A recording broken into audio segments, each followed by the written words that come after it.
west to take a look at the defending NBA champions, the Los Angeles Lakers, and they were busy during free agency. They traded for Dennis Schroeder and signed Montrezl Harrell, Marc Gasol, and Wes Matthews. However, Shams, of course, everybody wants to know what's going on with Anthony Davis. Everyone expecting him to sign that long-term contract with the Lakers.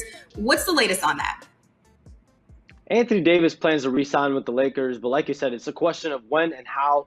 Him and his agent, I reported after the end of the NBA Finals, him and his agent, Rich Paul, were going to sit down and discuss different frameworks because there are several opportunities as far as contract length. Is he going to sign a 1+1, a 2+1, a 3+1? Could he go as much as a 4+1? I don't expect it to be a 4+1. So I would expect anywhere from a 1+1 or a 2+1 for Anthony Davis, maybe even 3+1. So he's got to have those discussions. I expect it to be after Thanksgiving. But he's going to be back. And like you said, they acquired Montrezl Harrell, Marc Gasol, Wes Matthews. Dennis Schroeder was a major trade pickup for the Lakers. And so they've completely overhauled this roster. They didn't just run it back with the same group. Dwight Howard goes to Philadelphia. Danny Green goes to Philadelphia. Avery Bradley goes to Miami. So they've turned over this roster to try to really elevate it and make it better. And Brandon, with all the moves that the Lakers have made during free agency, what says that they can contend for another NBA title? Well, the two pieces that I focus on, Dennis Schroeder gives them sort of a combination of what they needed last year. They needed more punch off the bench. They needed somebody who could go create offense, easy offense that didn't rely on sort of LeBron being full-time ball handler, playmaker extraordinaire for everyone. So Dennis gives them somebody that could play starter minutes, but probably comes off the bench and really hits hard. He also gives them a guy who can run some pick and roll and make plays for others, but is going to do things in transition and open it up. But I really love the Montrezl Harrell signing, which really speaks to the power of recruiting. When you look at that, I mean, he takes essentially $3 million more than he's made in his recent years with the Clippers, coming off really one of his best stints, sixth man of the year. Tremendous job by LA, aka LeBron and Rich Paul, to steal him away and give them a guy that can play the five every minute he's on the floor with Anthony Davis. We know that Anthony Davis really likes to be on the perimeter, kind of versatile scorer, but does not want to be a five. So this is really a perfect match, much more so, I think, than the large, lanky fives matching up with Anthony Davis that they had last year. The Atlanta Hawks, they were very busy during free agency, especially with all of that cap space. They were able to sign Danilo Gallinari, Bogdan Bogdanovic, Chris Dunn, as well as Rajon Rondo. However, let's focus on these two players right here, Gallinari and Bogdanovic. Brandon, how do these two players complement an all-star like Trae Young? Well, good for the Hawks that they're going for it. I mean, there's been long talk about needing to bolster with veterans.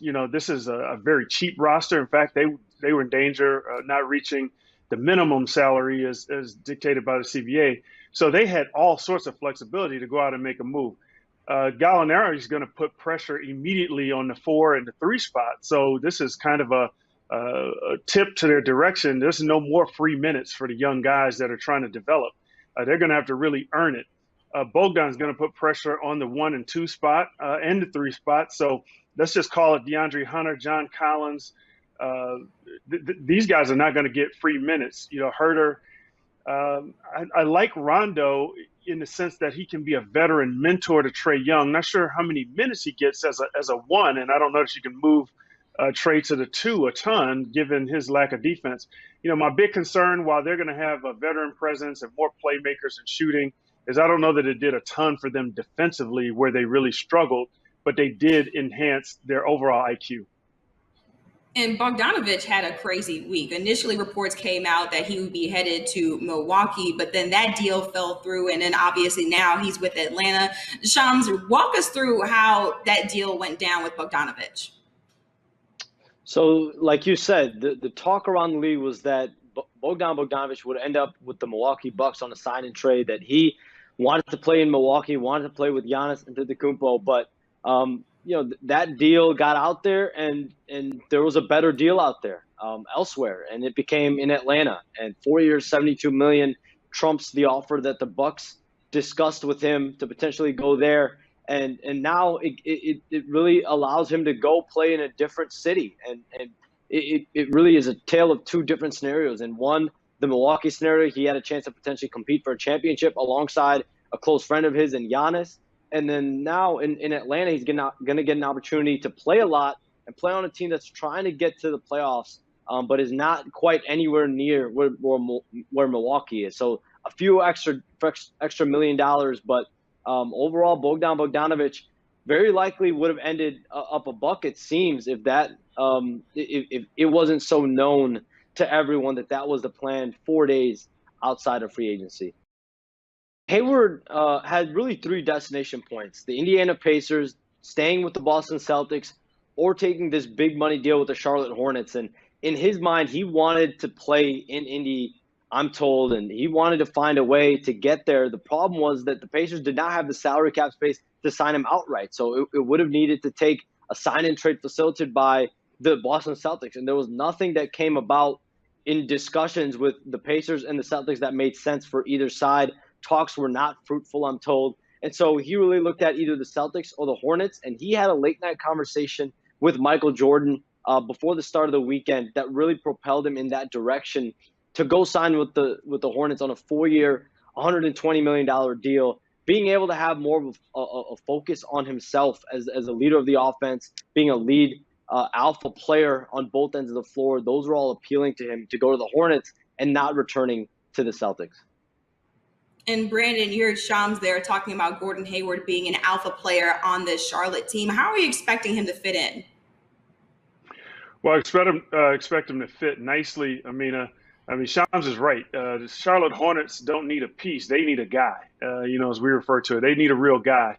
When you change the narrative a little bit on Gordon Hayward, I mean, he had a tragic injury, but he recovered from that injury. I think he played 72 games the year after sitting out, and he started all 52 games that he played in last year. I mean, he's played high-level reserve and then starter minutes.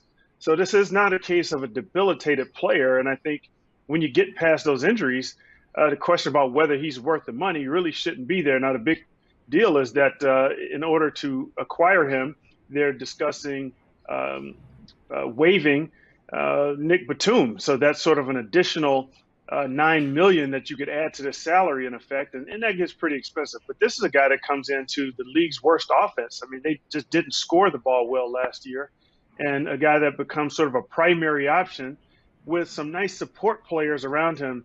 So this is the start. They're going to have to get other players, namely a draft pick that they just picked up in LaMelo Ball, to elevate this entire team's play.